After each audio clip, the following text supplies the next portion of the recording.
Saludos mis queridos hermanos, tengan ustedes muy buenos días, bienvenidos una vez más a este estudio de cada día que tenemos a través de este medio, las redes sociales. Estamos llegando en todas partes del mundo. Queremos agradecer a Dios porque Él permite que lleguemos hasta su hogar, hasta donde usted está, y el día de hoy tenemos un estudio más. Antes de poder comenzar este estudio, queremos agradecer a Dios, agradecer también a ustedes que permiten que nosotros sigamos avanzando línea tras línea, porque es un motivo muy interesante en nuestra vida llevar este mensaje a todas partes en este mundo. Amigos y hermanos, vamos a comenzar este estudio, pero antes de poder comenzar queremos invitarles a orar. Sabiendo que la oración es la clave del éxito, queremos orar. Ahí donde estás, acompáñanos en la oración. Vamos a postrarnos, de lo contrario vamos a inclinar nuestro rostro y vamos a comunicarnos con el Creador. Padre amado, tenemos un día más que usted nos está regalando y ¿por qué no agradecerle? Gracias porque permite que podamos despertar. Gracias porque usted nos despierta para poder, Señor, seguir estudiando, para compartir con sus hijos en todas partes del mundo. En esta mañana queremos estudiar un tema más y ese tema usted, Señor, lo va a explicar, nos va a enseñar porque usted es el maestro. Usted es el instructor. Señor Jesús, que ha venido a esta tierra a través de su Espíritu Santo, y nos da a conocer todo el medio que debemos seguir.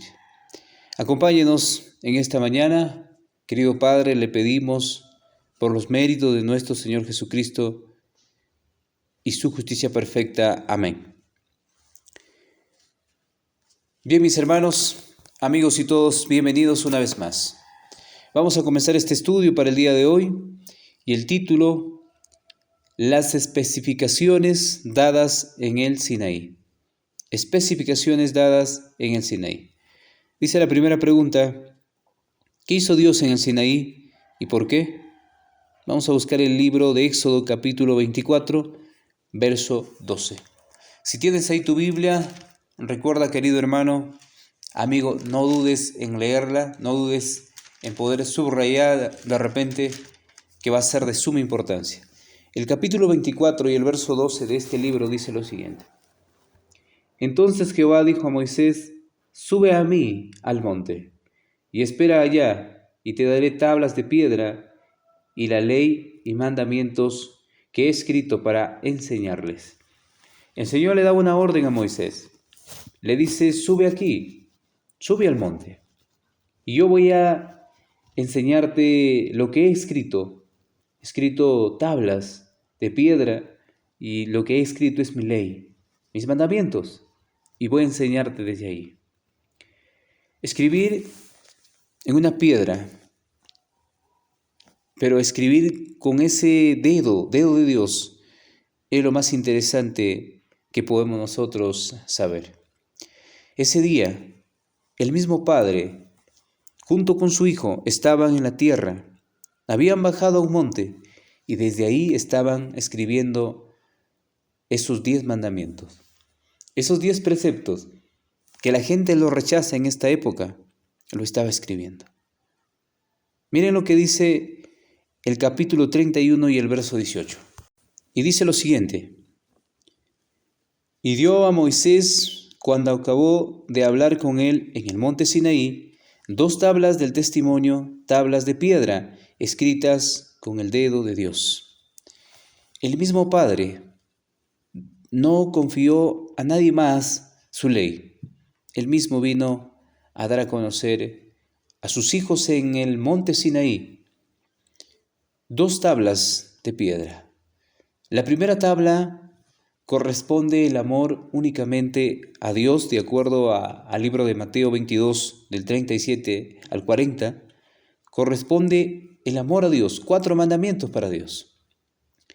Y en la segunda tabla encontramos el amor al prójimo, 6 mandamientos, el amor al prójimo. ¿Cómo lo representamos? Podemos representarlo de una manera muy enfática en la palabra o en las Sagradas Escrituras. En el Antiguo Testamento encontramos también una parte muy interesante. Podríamos representarle como el amor al Padre. Y en el Nuevo Testamento podemos representarle como el amor al Hijo. Tanto Antiguo Testamento como Nuevo Testamento podríamos presentar las tablas de la ley. Por eso, querido hermano y amigo, tú que estás escuchando, cuando nosotros hablamos de la ley de Dios, no solamente estamos hablando de 10 preceptos que han sido escritos en tablas de piedra, estamos hablando de todas las Sagradas Escrituras, y allí lo encontramos los 10 mandamientos. Por eso tenemos 2 partes en el libro, tanto el Antiguo Testamento como el Nuevo Testamento. Entonces, Deuteronomio capítulo 4, el verso 13 dice lo siguiente. Te invito a buscar ahí el libro de Deuteronomio, el capítulo 4, y vamos a leer el verso 13. El Deuteronomio quiere decir repetición de la ley. Para los que no sabían, quiere decir repetición de la ley. Vamos a leer el verso 13, mira lo que dice. Y él os anunció su pacto, el cual os mandó poner por obra los 10 mandamientos y los escribió en 2 tablas de piedra. Mira lo que dice el escritor. Y él os anunció su pacto. En ese momento anunció un pacto con ellos.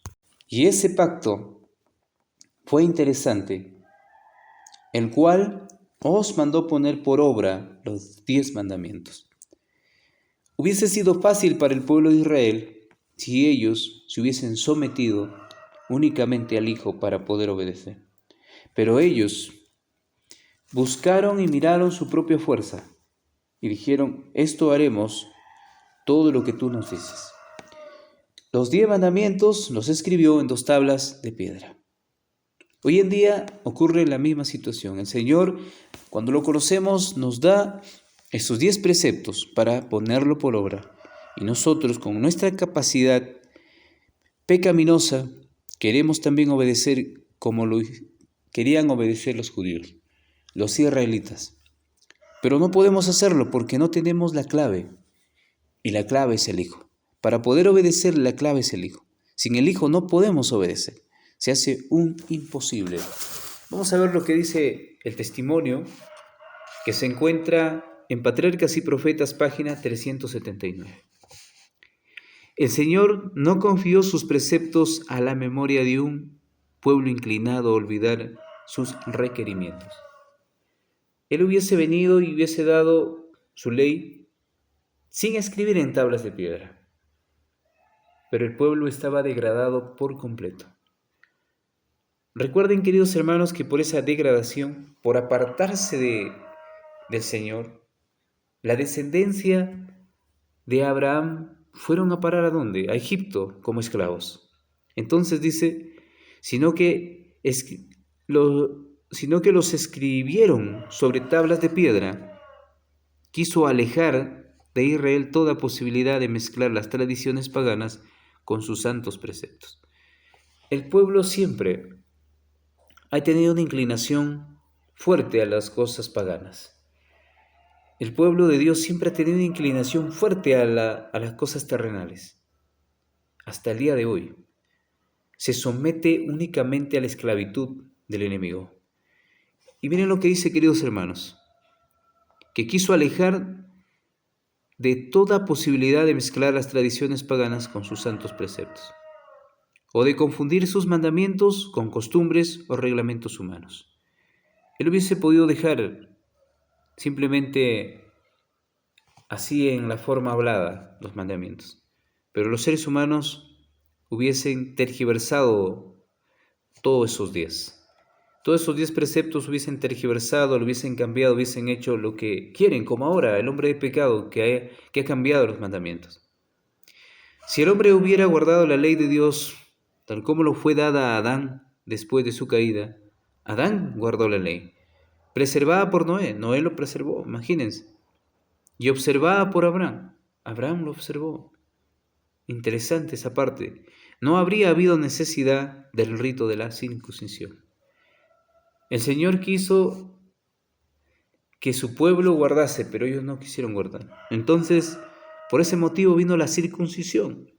Y si los descendientes de Abraham hubieran guardado el pacto del cual la circuncisión era una señal, jamás habrían sido inducidos a la idolatría. Tampoco se guardó la circuncisión.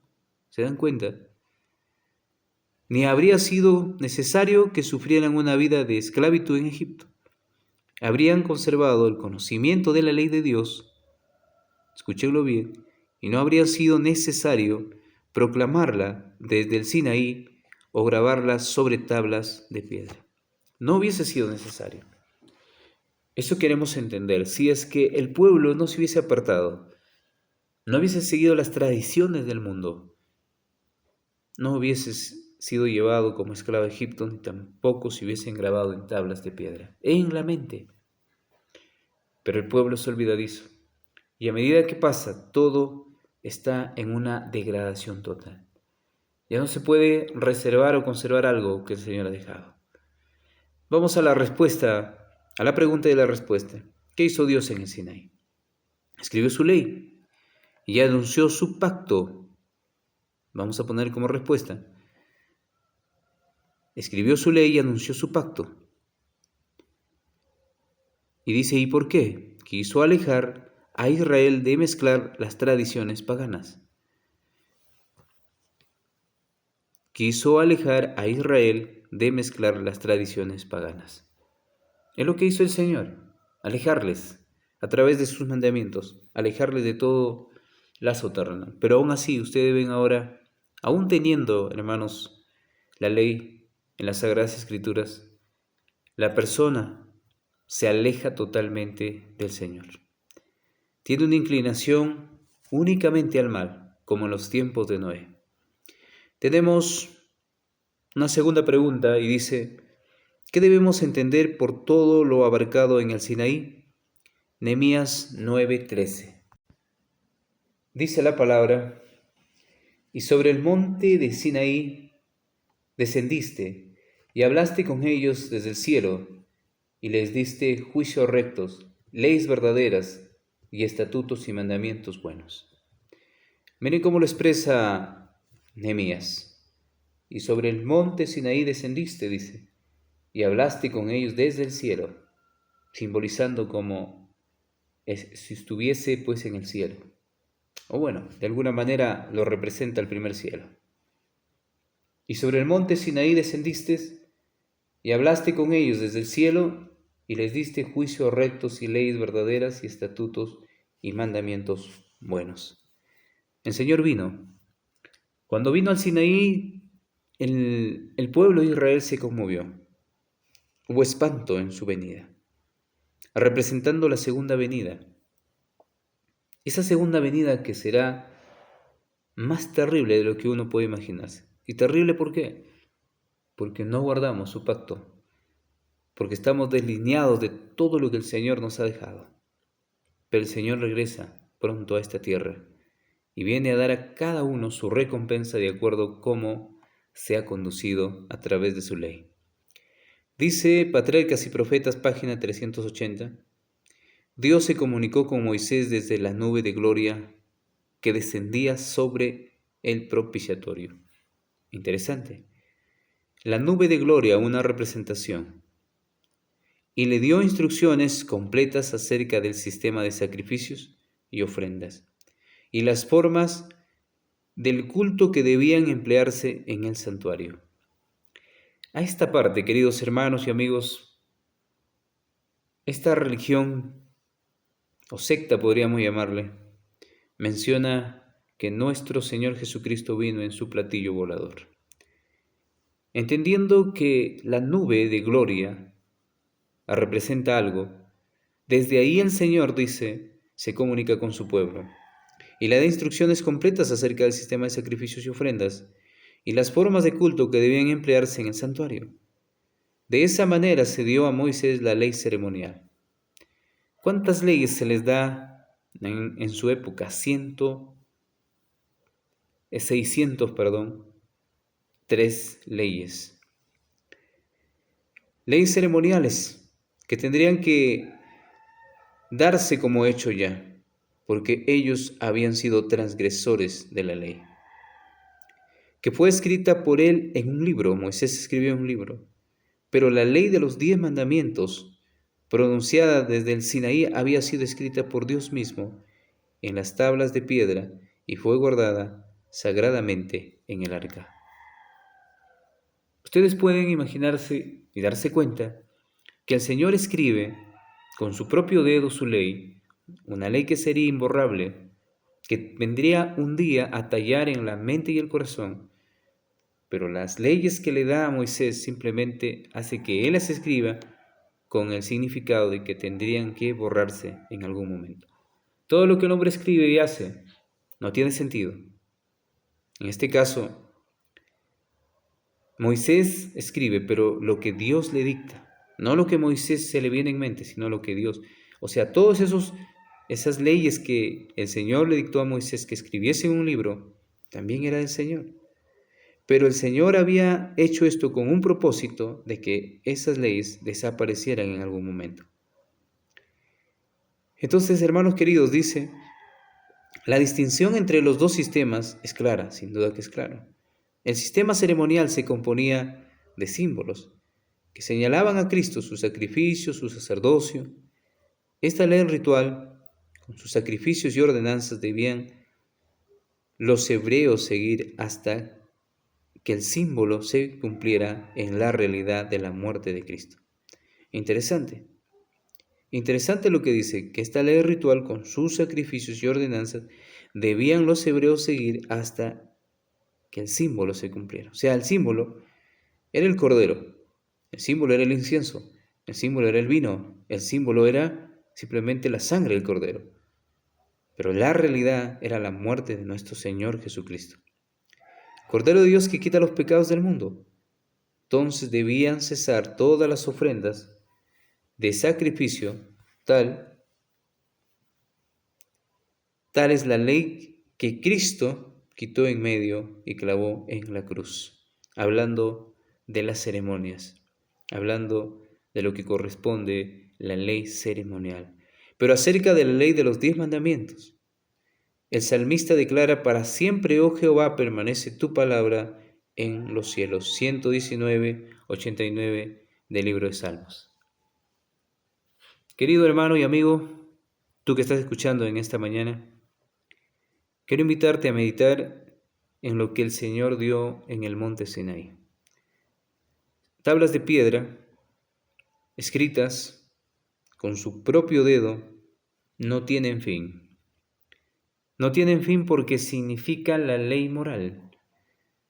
Pero automáticamente hay algo que también tenemos que reconocer y creer, que la sola escritura, dice la palabra, que simplemente fue añadida por causa de las transgresiones.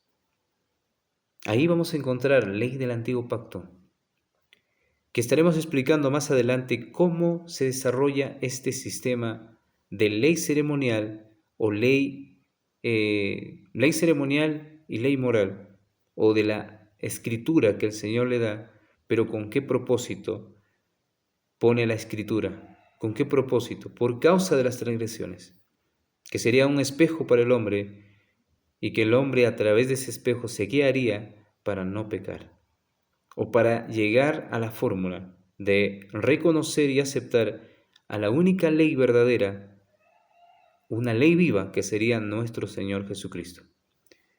¿Qué debemos entender por todo lo abarcado en el Sinaí? Que el Señor le dio a su pueblo juicios rectos, leyes verdaderas. Que el Señor le dio a su pueblo juicios rectos, leyes verdaderas.